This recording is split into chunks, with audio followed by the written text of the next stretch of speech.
on the Mona Lisa, tomato soup on Van Gogh, mashed potatoes on Monet, and graffiti on Warhol. These are just some of the attacks that have been made on famous artworks in galleries and museums this year. And they all have one thing in common. They've come from people who say they're climate activists. They're trying to prove that people are more outraged about a piece of art being destroyed than they are about climate change. Let's take a breath. None of these famous pieces have actually been damaged yet. But these actions are designed to get people talking. If there's no planet, there's no art. This is Laura Wills, an artist who creates work about the environment.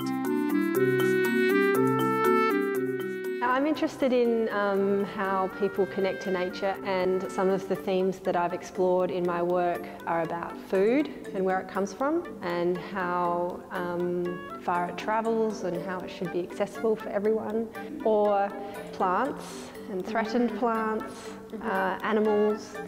I think my favourite part are the two clips at the front to hold back the hair. We've met up at a gallery to chat about the recent protests. I think the activists have been successful in getting their message out there. It's drawn attention. They don't want to cause harm, but they feel so passionate about their issues, and they feel so passionate that things haven't been done, and they want to get the word out there.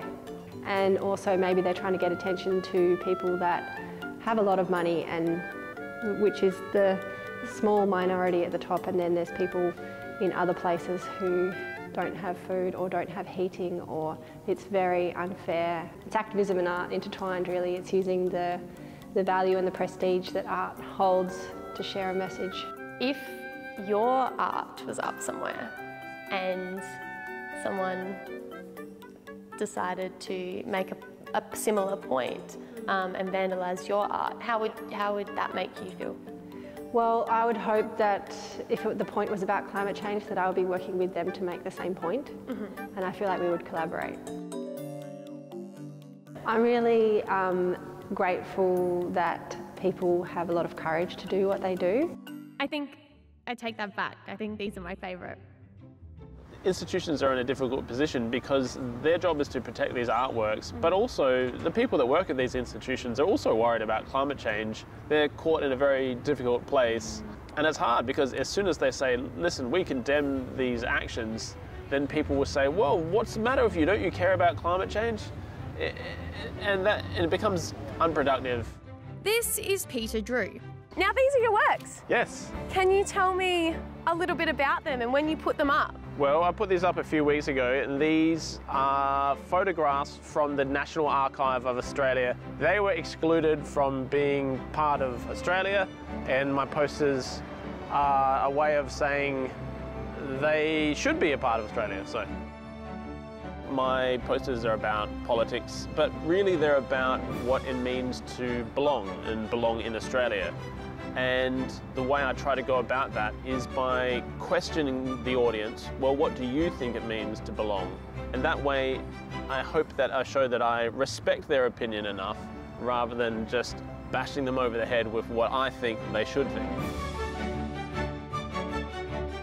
Peter puts his work up in public places. Would you classify the work you do as vandalism?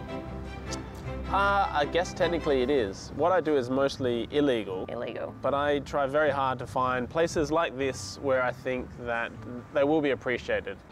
Well, this is a favourite spot of mine, but these posters were actually vandalised with some racist graffiti, and I came the next day and fixed them up.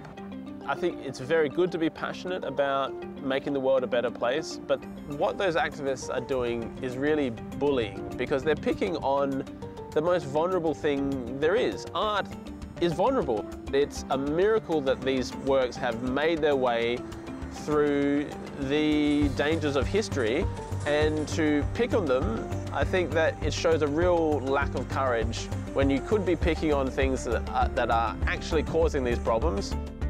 Activism is a hard job. It's not something that you do something and then everyone changes their mind all of a sudden. It's about chipping away at people's opinions, and it doesn't always feel good or get you lots and lots of attention. And so I think encouraging people and asking questions and showing them a different way of thinking, giving them the power to decide, that's what works best. In response to the vandalism, 93 museum directors from around the world signed a statement that says the activists are severely underestimating how fragile the artworks are. But what do you think? The recent art vandalism attacks have been primarily just for publicity. I think we might be beyond the point now where any publicity is good publicity. I understand why they are protesting, but I think there are definitely better ways that they can go about it. Politicians, they're not going to take us seriously if all that we're doing is defacing random things. They're gonna brush it off as some random teens being teens.